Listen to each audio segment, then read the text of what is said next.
Some celebs pull up loco. You know we up next, pull up mobo. They gon' be there on repeat, they like, oh no. Where's the mix? I'm gonna take a photo now. But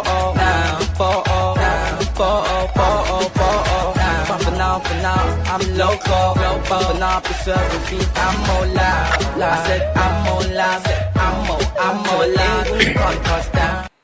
Yeah, yes, my people, big up yourself, big up the whole Metric community. Let's get into it. We got loads to talk about. Man United update. Make sure you smash the likes. Let me know what you think in the comments. Let's go. So we're going to kick it off with the boy Jimz. So a lot of things have come out about this guy. Ben Jacobs has set the way this morning. He basically said Arsenal have had contacts with Jimz, a similar explanatory that we had with him before, because we approached him before. I think it was in March. It was going crazy. So he's basically letting known that Arsenal's involved now. So there's articles coming out left, right, and center. You know how it always goes. As you can see, it's broken down a bit more. But every single time we've been linked with him, like I said, it was in like March, April. I don't think it was anything more than that. So there's talks that Arsenal's looking like they're preparing a second bid for him.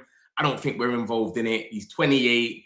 I can't see us going over there. Maybe if we miss out on all of our targets, maybe they say, you know what, we can't. We have to get someone in through the door, so maybe we go there. Who knows? We'll see. Omar Barada's come out and he said a few things. He said, listen, Man United chief Omar Barada believes Ruben Amorim was undoing his own work because he failed to adapt.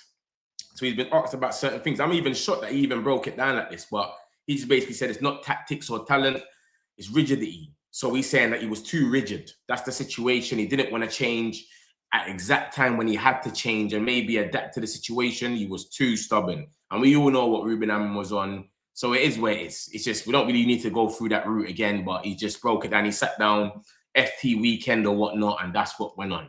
So it is where it is. We move on from that. Chouameni. So this geezer here, we don't know what's going to happen. Andy Mitten came out yesterday and he told us United have liked him for ages, as they should. Hold on. Yeah, as they should. He's one of the best players in his position in the world. He's happy at Real Madrid. Should the situation change, would he like to play for Man United? My understanding is yes, he would. So this is the situation. Andy Mitten solidified. He for Man United news. But what's been coming out is a lot of stuff from Spain. And I'm going to show you from the whole outline so that you can understand that this is something happening. He's obviously had his little fight with Valverde, and then it's just gone mad since then. He ain't come back over there yet. He's at the World Cup as we speak. He's playing as we speak now.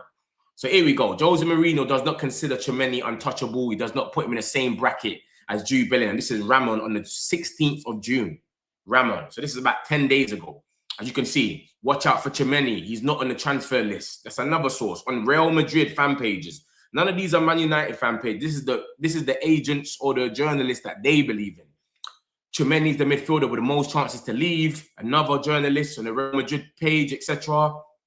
Loads of stuff's been coming out. Ben Jacobs came out and said they could sell him and then go out there and fund Enzo Fernandez, blah, blah, blah. There's going to be a big sell in midfield. Everything has came out, as said, basically.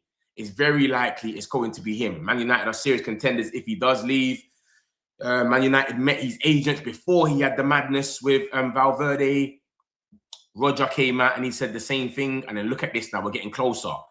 This is on the 21st. Chouameni and Camavinga are the midfield sell candidates, not Valverde. One of them has to go.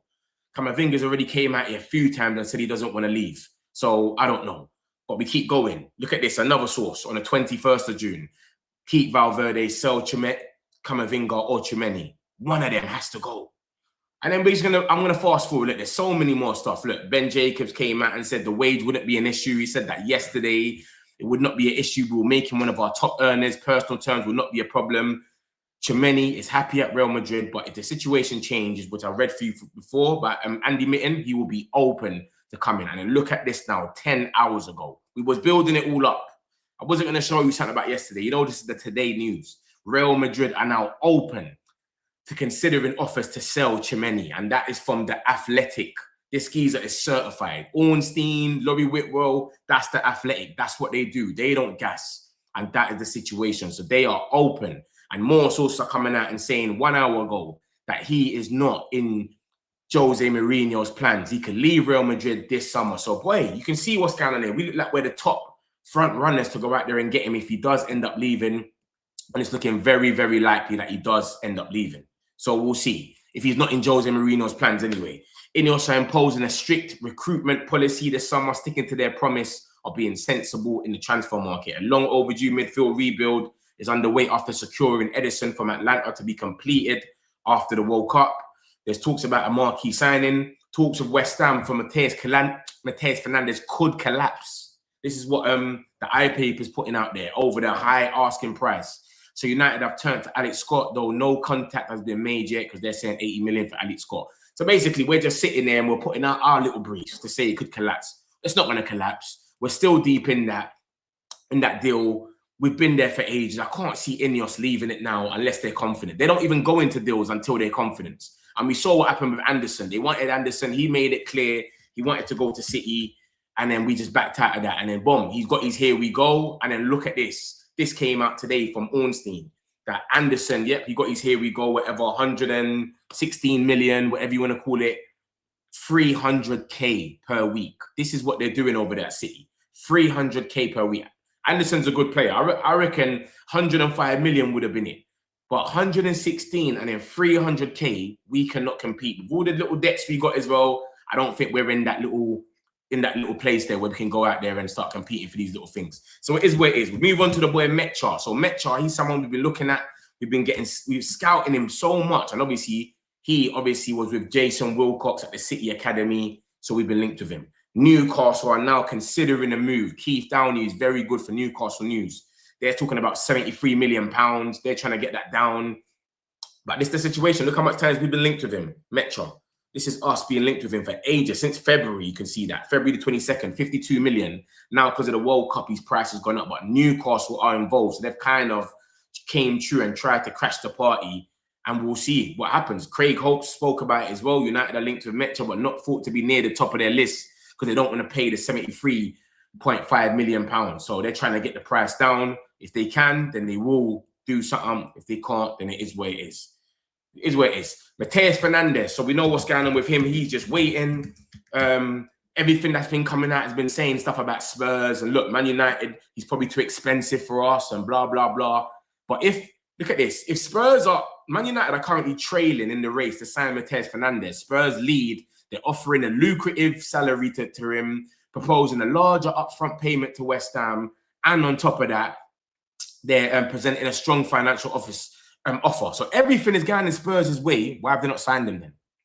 Just look at that and answer that. Why have they not signed this geezer if everything is going Spurs' way 7 hours ago? Everything is too expensive for us. Why have they not signed him? Why have they not even put a bid in? And then obviously, like I said, the financial year is going to be up next week, the 30th, which is Tuesday.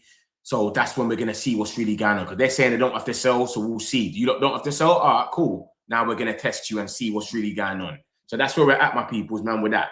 We move on. We've got the boy Orozco, the young boy, the 17-year-old, the young gem.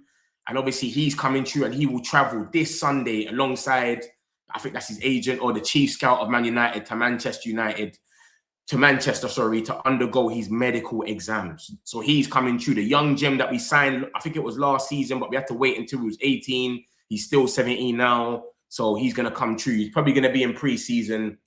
And that's where we're going to be at. So big up the boy Roscoe. Can't wait to see him through. Obviously, a couple of the other young boys are going to be in pre-season as well. We've got the JJ Gabriels, etc. There's loads of them.